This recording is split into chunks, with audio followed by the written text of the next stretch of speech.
Hello students, आज हम हमारी हिंदी पाठ्य पुस्तक का छठा अध्याय पढ़ेंगे जिसका नाम है स्वस्थ तन सुखी जीवन। स्वस्थ जिसके शरीर में कोई रोग ना हो, निरोग। तन शरीर को कहते हैं। सुखी बिना कष्ट के, कष्ट रहित। जीवन लाइफ जिंदगी। शाम हो गई। दादाजी चौक में मुड्डे पर बैठकर बच्चों को पुकार रहे थे। चौक आंगन को कहते हैं। मुड्डे पर बैठकर, मुड्डे एक बैठने कुर्सी नुमा एक बैठने की वस्तु होती है जो कि लकड़ी से बनी होती है। कुर्सी में चार पैर होते हैं लेकिन मुड्डा नीचे से गोलाकार आकृति का होता है। तो उस मुड्डे पर बैठकर दादाजी बच्चों को आवाज दे रहे थे, मगर बच्चे तो मोबाइल गेम पर डटे हुए थे, यानी कि वो मोबाइल पर गेम खेल रहे थे। आखिर सुषमा ने उनके बीच जाकर कहा, अरे क्या मिल जाएगा तुम्हें इन खेलों से। सुषमा ने कहा कि क्या मिल जाएगा तुम्हें इन खेलों से। दादाजी के साथ बैठो तो दो बात काम की सीखोगे। तोशी बिट्टू हनी तीनों चलो बाहर। उनकी मम्मी तोशी बिट्टू और हनी की मम्मी ने कहा कि चलो, फोन से तुम्हें क्या मिल जाएगा, दादाजी के साथ बैठो तो उनके साथ दो बात काम की सीखोगे। हाँ मम्मी, आप सही कह रही हैं। दादाजी की हर बात पते की है, यानी काम की होती है। कल भी तो कहानियों में कितनी अच्छी बातें समझाई थी, तोशी ने कहा। और फिर उसके साथ तीनों बच्चे दादाजी के पास आकर बैठ गए। वे बैठे तो किराएदार के दोनों बच्चे खुशी और अनु भी पास आकर बैठ गए। उनके हाथ साफ नहीं थे, पांव भी गंदे थे। उनको देखते ही दादाजी की भौहें ऐनक के फेरे से बाहर तक तन गई। भौहें आईब्रोज को कहते हैं, भ्रुकुटी जिसे कहते हैं। आंखों के ऊपर जो ये आकृति होती है इसे हम भौहें कहते हैं। तो खुशी और अनु के जब हाथ और पैर देखे जो कि गंदे थे, उनको देखकर दादाजी की भौहें तन गई। वे कहने लगे, बुरी बात है गंदगी, अच्छी बात है सफाई। दादाजी ने कहा कि गंदगी बुरी बात है, सफाई अच्छी बात है। गंदगी बीमारी लाती है, सफाई हमें बचाती है। बच्चों ने खुशी और अनु की ओर देखा। तब तक वे हाथ पांव धोकर आ बैठे। दादाजी ने शाबाशी दी। शाबाशी जब कोई अच्छा काम करने के लिए किसी की प्रशंसा की जाती है तो उसे शाबाशी कहते हैं। और बोले, साफ सफाई रखो भाई, अच्छी तबीयत हो उसके लिए साफ स्वच्छ रहना और वातावरण को भी साफ सुथरा रखना ज़रूरी है। दादाजी ने उनको कहा कि भाई साफ सफाई रखो। अगर आप चाहते हो कि आपकी तबीयत अच्छी हो तो उसके लिए खुद को साफ स्वच्छ रखना और अपने आसपास के वातावरण को साफ सुथरा रखना भी बहुत ज़रूरी है। तंदुरुस्त हो तो हमें सब कुछ अच्छा लगता है। तंदुरुस्त यानी अगर हम स्वस्थ हों तो हंसने हंसाने का मन करता है, रात को नींद अच्छी आती है और सुबह तरोताजा उठते हैं। हर काम फटाफट करते हैं, आलस्य हमारे पास तक नहीं फटकता। आलस्य मतलब जब हम किसी काम को तुरंत करने के लिए तैयार हो जाते हैं और अगर हमारा मन ऐसा नहीं करता, काम करने का नहीं करता, तो वो आलस है। तो दादाजी ने कहा कि अगर हम तंदुरुस्त रहते हैं, स्वस्थ व्यक्ति जो रहता है, निरोग जो रहता है, उसका हंसने हंसाने का मन करता है, वो प्रसन्नचित्त रहता है, उसे अच्छी नींद आती है और वो सुबह फ्रेश उठता है और हर काम वो फटाफट करता है, आलस उसे नहीं आता है। हाँ दादाजी, खाना भी अच्छा लगता है, बिट्टू बोला। बिल्कुल सही कहा तुमने। भोजन पचता भी ठीक है और भूख भी अच्छी लगती है। जो स्वस्थ व्यक्ति होता है उसका भोजन आसानी से पचता है और उसे भूख भी अच्छी तरह से लगती है, लेकिन जो रोगी व्यक्ति होता है उसे भूख नहीं लगती है और ना ही भोजन आसानी से पचता है। मगर यदि हमारी तबीयत ठीक न हो तो कुछ भी अच्छा नहीं लगता। न भूख लगती है न नींद आती है, चिड़चिड़े हो जाते हैं, उदासी घेर लेती है और उबासियाँ आती रहती हैं। अगर हम स्वस्थ ना हों तो न हमें भूख लगती है, न नींद आती है और चिड़चिड़े हो जाते हैं, यानी हमें कुछ भी अच्छा नहीं लगता, हमारा मन प्रसन्न नहीं रहता और हम उदासी घेर लेती है। जब कुछ भी अच्छा नहीं लगता है तो हमें उदासी घेर लेती है और उबासियाँ आने लगती हैं, यानी आलस आने लगता है हमें। दादाजी ने आगे कहा, काम की बात यह है कि हम सबसे पहले अपने शरीर को साफ रखें। तुम्हें मालूम है न, काम करने और दौड़ भाग करने से हमारे शरीर से पसीना निकलता है।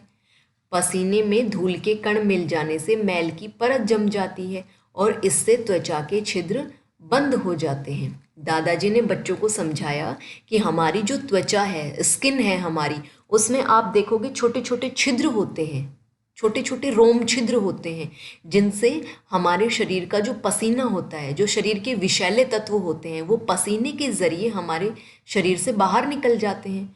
और अगर हम दौड़ धूप नहीं करेंगे, मेहनत नहीं करेंगे, तो हमारे शरीर से पसीना बाहर नहीं निकलेगा, है ना। तो हमें मेहनत करनी चाहिए जिससे पसीना निकले। और जो पसीने में जो धूल के कण मिल जाते हैं, पसीना शरीर से बाहर निकला, त्वचा गीली हुई, और जो धूल के कण होते हैं वो उसके साथ मिलके हमारी त्वचा के ऊपर मैल की एक परत जमा लेते हैं, यानी एक जिसे हम मैल कहते हैं, वो वास्तव में हमारी मृत त्वचा होती है, जिसे डेड स्किन बोलते हैं, है ना।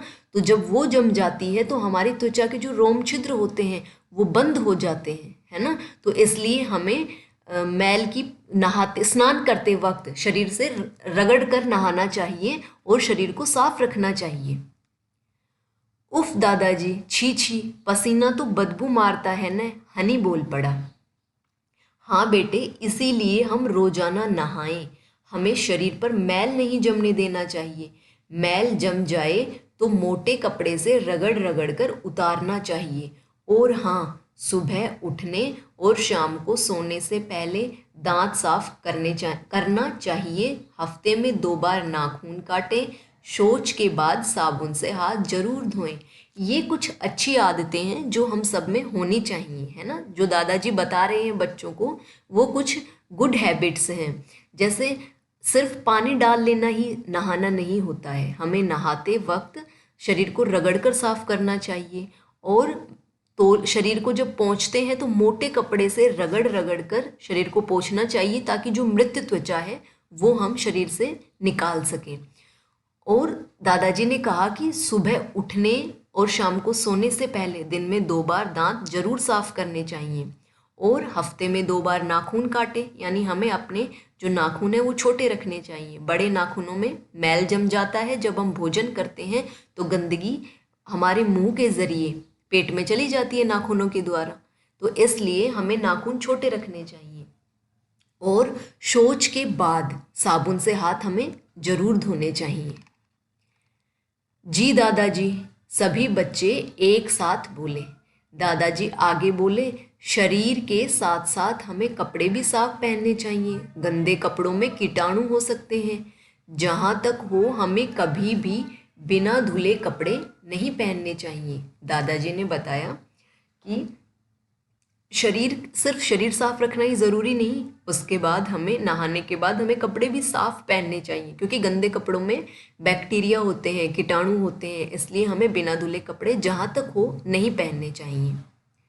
हमें घर भी साफ सुथरा रखना चाहिए। सुषमा आकर बोली।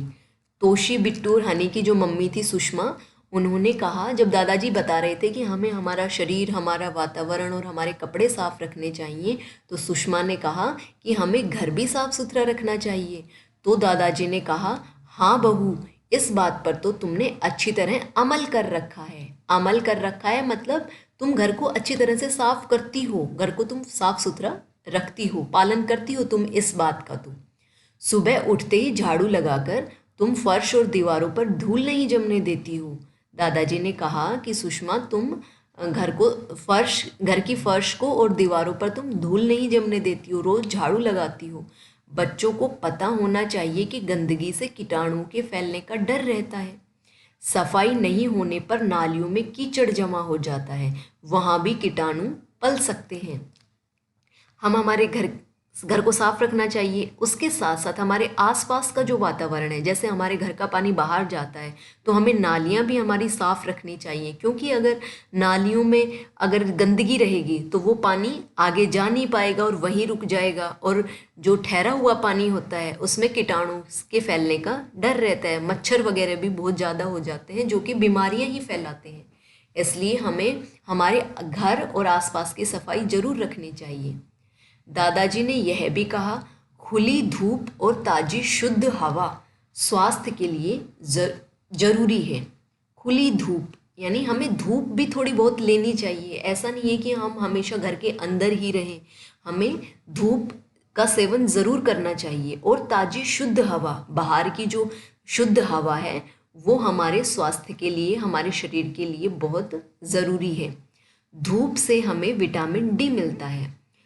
धूप जो है उसकी किरणों से हमारे शरीर को एक विटामिन डी मिलता है। विटामिन डी हमारी हड्डियों को मजबूती देता है, जो शरीर के लिए बहुत ज़रूरी है। हम जो पानी पीते हैं वह शुद्ध हो, हम जो पानी पीते हैं वो भी शुद्ध यानी साफ होना चाहिए। पानी को छानकर पीना चाहिए। पानी ऐसे कुएं का हो जिसकी रोजाना सफाई होती हो, है ना। तो पानी को शुद्ध करने के बहुत सारे तरीके हैं। कुछ लोग पानी को छान कर पीते हैं, उबाल कर भी पानी पिया जाता है। आजकल मशीनों आरओ के द्वारा भी पानी को साफ करके पिया जाता है। तो जिस भी विधि से हो, लेकिन हमें साफ पानी पीना चाहिए। तोशी बोली, हमें गुरुजी ने भी बताया था कि गंदा पानी पीने से हम बीमार पड़ जाते हैं। गंदा पानी पीने से बहुत सारी बीमारियां हो जाती हैं, है ना। तो हमें गंदा पानी नहीं पीना चाहिए। पीने का पानी साफ ही होना चाहिए। सही बताया तुम्हें, दादाजी कह रहे हैं कि तुम्हें तुम्हारे गुरुजी ने सही बताया है, गंदा पानी पीने से बीमारियां होती हैं। हमें बहुत सी बीमारियां तो अशुद्ध यानी गंदा, जो शुद्ध ना हो, साफ ना हो, अशुद्ध पानी पीने से ही होती हैं। हमें शुद्ध पानी ही पीना चाहिए। हमें साफ पानी, शुद्ध स्वच्छ पानी ही पीना चाहिए। बातें हो गई हो तो खाना लगा दूं, सुषमा की आवाज़ आई। सुषमा ने कहा कि अगर आप सबकी बातें हो गई हो तो खाना लगा दूं। अरे याद आया बच्चों, हमारा भोजन भी शुद्ध, ताज़ा और पौष्टिक होना चाहिए। दादाजी ने कहा कि भोजन से खाना लगा दूं से याद आया कि हमारा जो खाना है, जो हम भोजन लेते हैं, वो भी शुद्ध होना चाहिए। शुद्ध मतलब साफ सुथरा, अच्छी तरह से, मतलब धुली हुई, जिसमें सब्जियों वगैरह का इस्तेमाल हो, बर्तन वगैरह जो इस्तेमाल लिए जाते हैं वो भी साफ़ होने चाहिए। तो ऐसा जो खाना होता है वो शुद्ध खाना होता है। ताज़ा यानी फ्रेश, अभी अभी बना हुआ, हमें बासी खाना नहीं खाना चाहिए।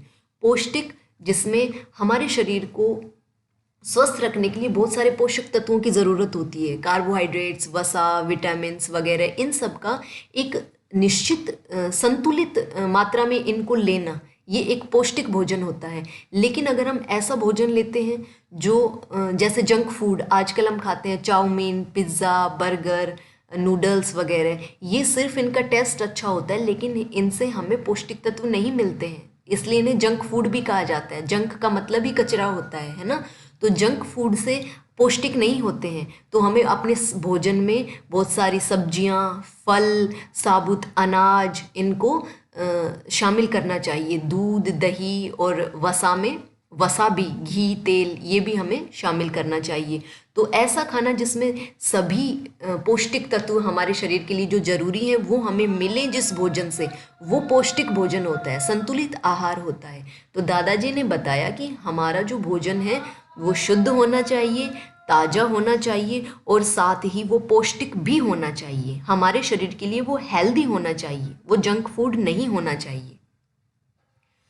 खुली हुई चीज़ें जिन पर मक्खियाँ बिन बिन आती हूँ, जैसे बाहर हम कई बार खाना जैसे खाते, बाहर ठेले वगैरह लगे होते हैं, इन पर खुली रखी होती हैं चीज़ें, वो ढकी हुई नहीं होती हैं और उन पर मक्खियाँ बिन बिन आती रहती हैं।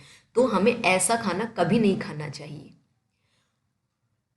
फल और सब्जियों का उपयोग धोकर ही करने में समझदारी है। जब भी हम फल और सब्जियों का उपयोग करें तो हमेशा धोकर ही करें।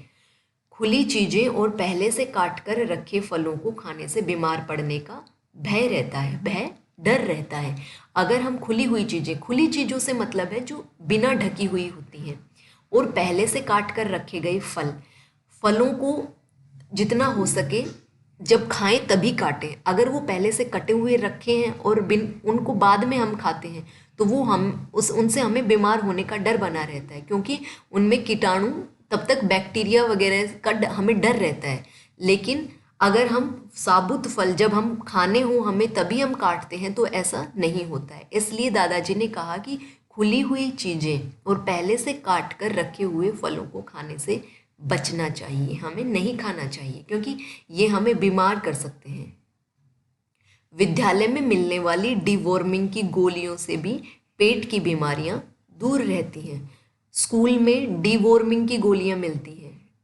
ये होती है पेट में जो कृमि हो जाते हैं, कीड़े हो जाते हैं, उनको ये नष्ट कर देती है। कृमिनाशक गोलियां होती हैं जो एल्बेंडाजोल की गोलियां जिन्हें बोलते हैं, तो ये विद्यालय में बच्चों को दी जाती हैं ताकि उन्हें पेट से संबंधित कोई बीमारी ना हो।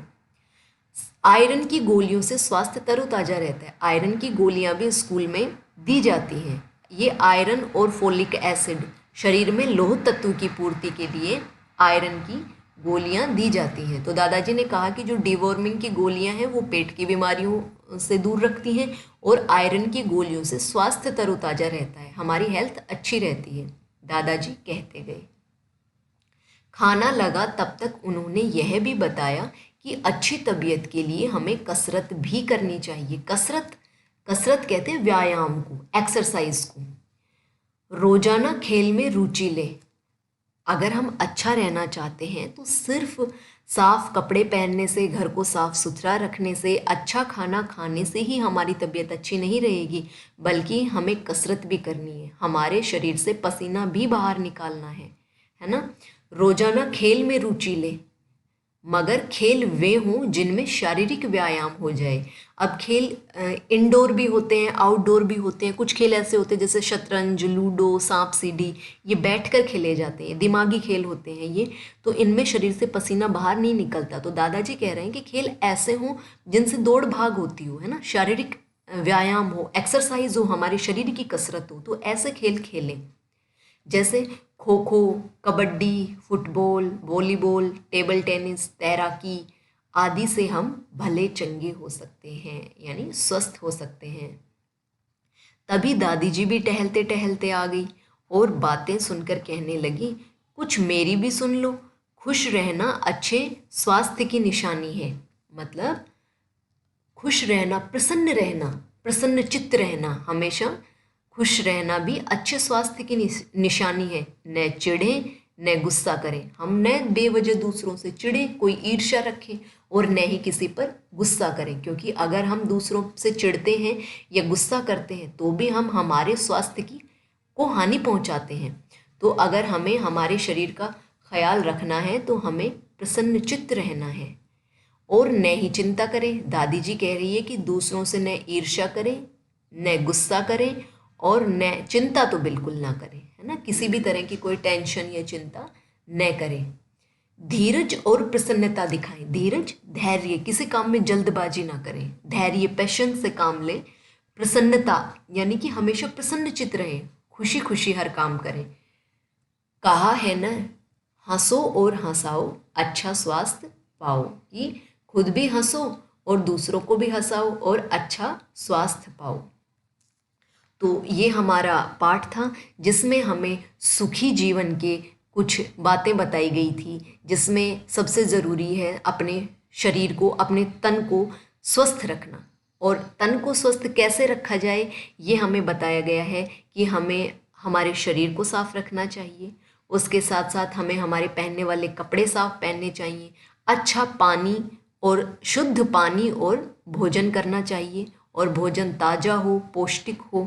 इसके साथ साथ हमें हमारे घर की और हमारे आसपास के वातावरण को भी साफ रखना चाहिए, और साथ ही प्रसन्न चित्त रहना चाहिए। दूसरों से जलन नहीं करनी चाहिए, गुस्सा नहीं करना, और ना ही चिंता करनी है। हमें हमेशा प्रसन्न रहना है। तो ये सुखी जीवन के सारे राज आपको इस पाठ में बता दिए गए हैं। इसके बाद आता है अभ्यास कार्य। इसमें कुछ कठिन शब्दार्थ हैं जिनका अर्थ इनके आगे दिया हुआ है। इन्हें आपको अपनी नोटबुक में लिखना है और इन्हें याद भी करना है। इसके बाद उच्चारण के लिए इन शब्दों का आपको शुद्ध उच्चारण मेरे साथ साथ करना है।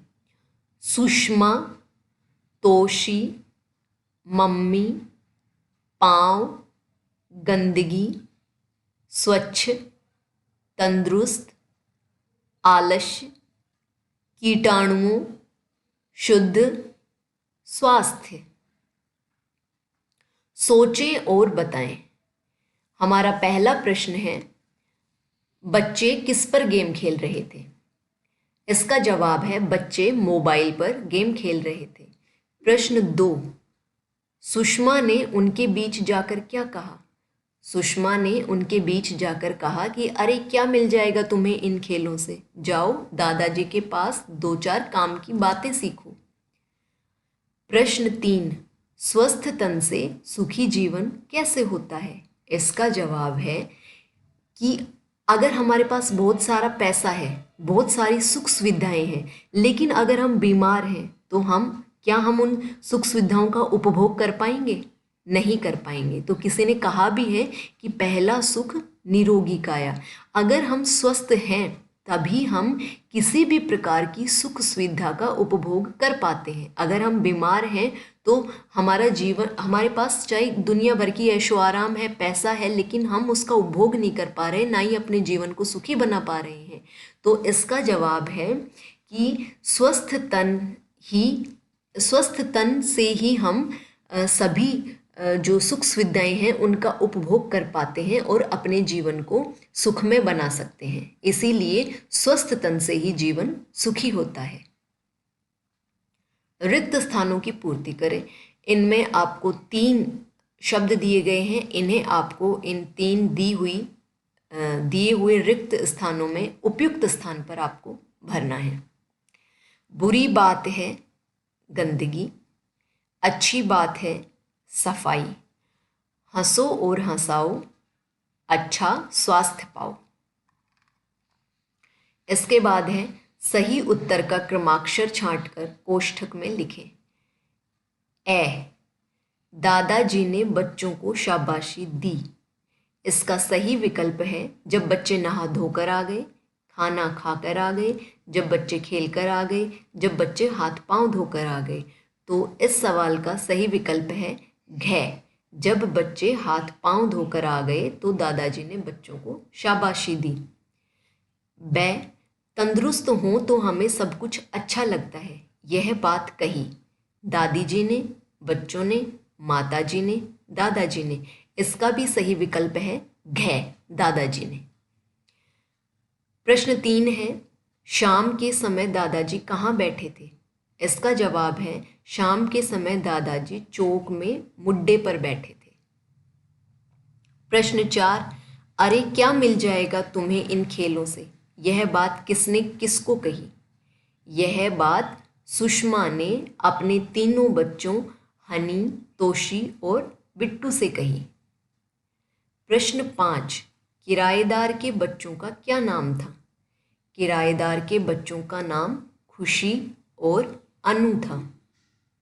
प्रश्न 6, दादाजी की बोहें ऐनक के घेरे से भी बाहर तक क्यों और कब आई? जब दादाजी ने खुशी और अनु के हाथ पांव देखे तब उनकी बोहें ऐनक के बाहर आ गई। और क्यों? क्योंकि उनके हाथ पांव बहुत गंदे थे। प्रश्न 7, उन पंक्तियों को लिखिए जिनमें साफ सफाई की बात आई हो। तो पाठ में ये पंक्तियां आई हैं कि गंदगी बुरी बात है, सफाई अच्छी बात है, गंदगी बीमारी लाती है और सफाई हमें बचाती है। इसके बाद है आपके विद्यालय में, प्रश्न 8, आपके विद्यालय में स्वास्थ्य संबंधी कौन कौन सी गोलियां दी जाती हैं? लिखो। तो विद्यालय में स्वास्थ्य संबंधी 2 गोलियों का वितरण होता है। पहली गोली है एल्बेंडाजोल की गोली जो कृमिनाशक होती है, और दूसरी आयरन एवं फोलिक एसिड की गोली। इसके बाद आती है भाषा की बात। धूप से हमें विटामिन डी मिलता है। रेखांकित शब्द सर्वनाम शब्द है। सर्वनाम शब्द उन्हें कहते हैं, वे शब्द जो संज्ञा शब्दों की स्थान पर काम आते हैं उन्हें सर्वनाम कहते हैं। तो हमें, धूप से हमें विटामिन डी मिलता है, इस वाक्य में हमें जिसे रेखांकित किया गया है यह सर्वनाम शब्द है। इसी प्रकार पाठ में आए सर्वनाम शब्द छांटें। तो आपको इसी पाठ में से और दूसरे सर्वनाम शब्दों को छांटना है। आपको पूरा वाक्य लिखना है और उसके बाद जो सर्वनाम शब्द हो उसको रेखांकित करना है। अगला है, हमें शुद्ध पानी ही पीना चाहिए। शुद्ध साफ को कहते हैं। रेखांकित शब्द शुद्ध विशेषण है। विशेषण आपने पिछली कक्षाओं में पढ़ा है कि जब कोई वो शब्द जो किसी संज्ञा शब्द की विशेषता बतलाते हों, उनके बारे में कुछ विशेष उनका गुण बताते हों, तो उसे विशेषण कहते हैं। जैसे शुद्ध, हमें शुद्ध पानी ही पीना चाहिए, तो कैसा, पानी का एक विशेषता हो गई कि शुद्ध पानी, साफ पानी। इसी तरह से विशेषण वाले शब्दों वाले 5 वाक्यों को पाठ में से छांट कर लिखो। इस पाठ में से आपको 5 वाक्य लिखने हैं और जिनमें विशेषण हो, और विशेषण शब्द को इसी तरह से रेखांकित, अंडरलाइन करना है। ठीक है, और 5 ही आप सर्वनाम वाले शब्द लिखेंगे और 5 ही विशेषण वाले शब्द लिखेंगे। यह काम भी आपको अपनी नोटबुक में करना है। ठीक है, आज बस इतना ही। धन्यवाद।